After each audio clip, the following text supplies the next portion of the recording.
अमित एक कामयाब और अमीर बेटा जो अपनी माँ को बोझ समझता था। शारदा देवी अमित की बूढ़ी माँ जो हमेशा शांत रहती थी। अमित शहर का एक बड़ा बिल्डर था। उसके पास आलीशान बंगला और बड़ी गाड़ियाँ थीं।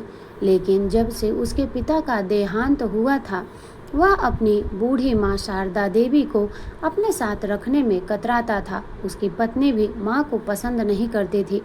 अमित ने माँ को घर के कोने वाले एक छोटे और अंधेरे कमरे में रख दिया था। वह उनसे बात तक नहीं करता था।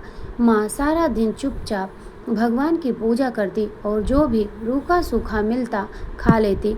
एक दिन अमित की पत्नी ने उससे कहा, देखो, अगले महीने हमारे घर में बहुत बड़ी पार्टी है। बड़े बड़े लोग आने वाले हैं।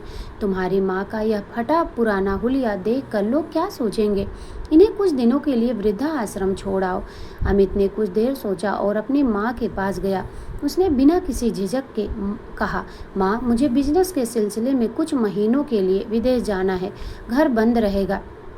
मैंने आपके रहने का इंतजाम शहर के बाहर एक अच्छी जगह कर दिया है। आप कल सुबह वहाँ चली जाइए। शारदा देवी अपने बेटे की आंखों में देख रही थी। वह समझ गई कि बेटा झूठ बोल रहा है, लेकिन उन्होंने बिना कोई शिकायत किए आंखों में आंसू लिए सिर्फ इतना कहा, ठीक है बेटा, जैसा तुम्हें ठीक लगे। अगली सुबह अमित अपनी माँ को वृद्धा आश्रम छोड़ आया। माँ ने जाते समय अमित के हाथ में एक छोटा सा लकड़ी का डिब्बा दिया और कहा, बेटा, जब तुम्हें जिंदगी में पैसों की सबसे ज़्यादा ज़रूरत हो या जब तुम बहुत बड़ी मुसीबत में हो, तभी इस डिब्बे को खोलना। उससे पहले इसे मत छूना। अमित ने लापरवाही से उस डिब्बे को अपनी तिजोरी में रख दिया। समय बीतता गया। 2 साल बाद अमित का बिजनेस अचानक डूबने लगा। एक बड़े प्रोजेक्ट में उसे करोड़ों का नुकसान हो गया। लेनदार उसके घर के बाहर आकर चिल्लाने लगे। बैंक ने उसका बंगला और गाड़ियां सीज करने का नोटिस दे दिया। अमित पूरी तरह बर्बाद हो चुका था। उसके दोस्त और यहाँ तक कि उसकी पत्नी भी उसका साथ छोड़कर चली गई। अमित अपने खाली बंगले में अकेला बैठा रो रहा था। उसे समझ नहीं आ रहा था कि वह क्या करे।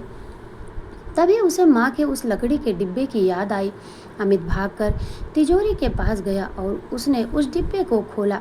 डिब्बे के अंदर कोई सोना या पैसा नहीं था, बल्कि उसमें एक बैंक के लॉकर की चाबी थी और साथ में एक पत्र था।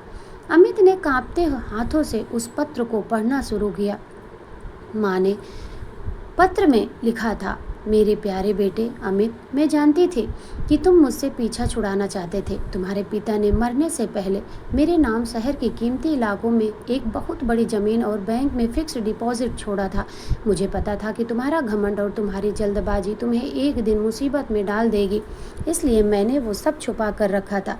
इस चाबी में बैंक का लॉकर खोल लेना। उसमें जो वसीयत है उससे तुम्हारे सारे कर्ज उतर जाएंगे और तुम फिर से बड़े आदमी बन जाओगे। माँ कभी अपने बच्चे को भूखा नहीं देख सकती। यह पढ़ते ही अमित के सीने में जैसे खंजर घोंप दिया गया हो।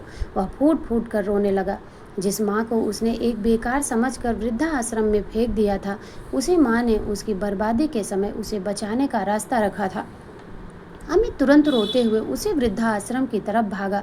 जब वहां पहुंचा तो आश्रम के मैनेजर ने उससे देखा और उदास आवाज में कहा, अमित जी, आप बहुत देर कर चुके हैं। शारदा जी का पिछले हफ्ते ही बीमारी की वजह से देहांत हो गया। वे आखिरी वक्त तक रोज दरवाजे पर बैठकर आपका रास्ता देखती थी। अमित वहीं जमीन पर गिर पड़ा और फूट फूट कर रोने लगा। अब उसके पास पैसे तो वापस आ गए थे, लेकिन दुनिया की सबसे बड़ी दौलत, उसकी माँ, हमेशा के लिए जा चुकी थी। दोस्तों, माँ बाप भगवान का रूप होते हैं। उन्हें कभी अपने से दूर मत करना, क्योंकि जब दुनिया साथ छोड़ देती है तब भी माँ बाप का आशीर्वाद साथ निभाता है। दोस्तों, अगर आपको यह कहानी अच्छी लगी हो तो वीडियो को लाइक करें और चैनल को सब्सक्राइब जरूर करें। फिर मिलते हैं एक नई कहानी के साथ। तब तक के लिए नमस्कार।